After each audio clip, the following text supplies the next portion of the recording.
All right, brace yourself for this revelation.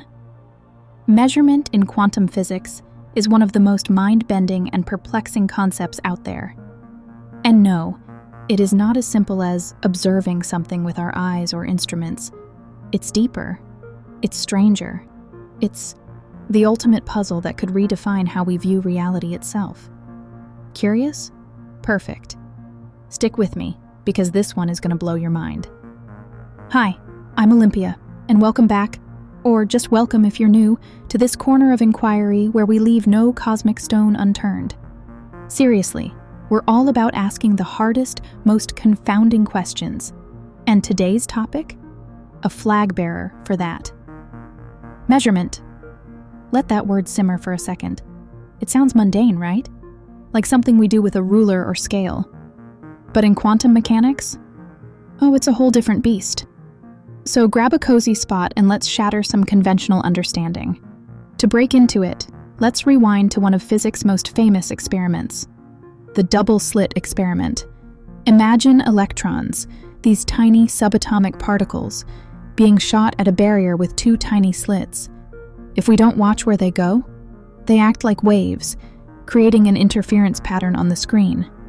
Ripples upon ripples. But the moment you observe them, boom, the wave collapses, and you're left with dots on the screen, as though they've decided, you know what? Fine, we'll behave like particles. And here's where it gets weird. That simple act of measuring, of observing the electrons, alters their behavior. Why? How? This is what physicists wrestle with day in and day out. Measurement isn't passive. It's not just us eavesdropping on the universe. It's like we're participating in shaping reality itself. It's as if the particles are saying, "Oh, you're looking. All right, let's put on a show." But wait, it gets more fascinating. Measurement introduces what we call wave function collapse. Before you measure, the particle is in a superposition. It exists in all possible states simultaneously. It's here, it's there, it's perhaps anywhere. Measuring it forces the particle to choose, so to speak, locking it into one definite state. But that process? It's not fully understood. At all. It's the equivalent of walking into a room, flipping on the light, and finding out that your act of flipping the switch decided the furniture arrangement. But here's the kicker, the hyperfocus gem for today. Some researchers argue that wave function collapse isn't real at all.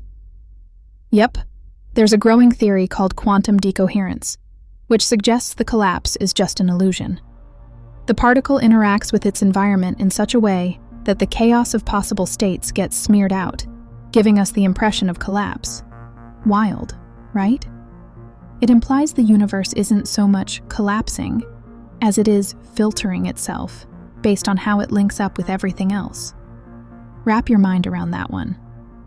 This puzzle bleeds over into philosophy too. Like, does measurement mean there's something special about consciousness? Are we humans, with our thinking, deciding brains, acting as cosmic deciders? Or does the universe measure itself regardless of whether we're watching? That question, that maddening question, has unleashed decades of debate among physicists and philosophers alike. So, why does this matter? Besides just sounding like an incredible science fiction plot device? Because understanding measurement could be the key to unifying our grasp of the quantum world with gravity, the universe's biggest, baddest riddle. Solving it might mean we've unlocked why anything exists, how dimensions come to be, or even if alternate universes influence ours. So, here's my lingering question to you. If measurement alters particles, if wave functions only collapse because something interacts with them, what does that say about reality itself? What is your role in it all? Think about that as you move through your day. Also, if you enjoyed this wild ride, consider supporting me on Buy Me a Coffee. But more importantly, let me know your thoughts. Does this topic shake up how you see the universe, or are you still processing? I'll see you in the comments. Until next time, friends, happy pondering.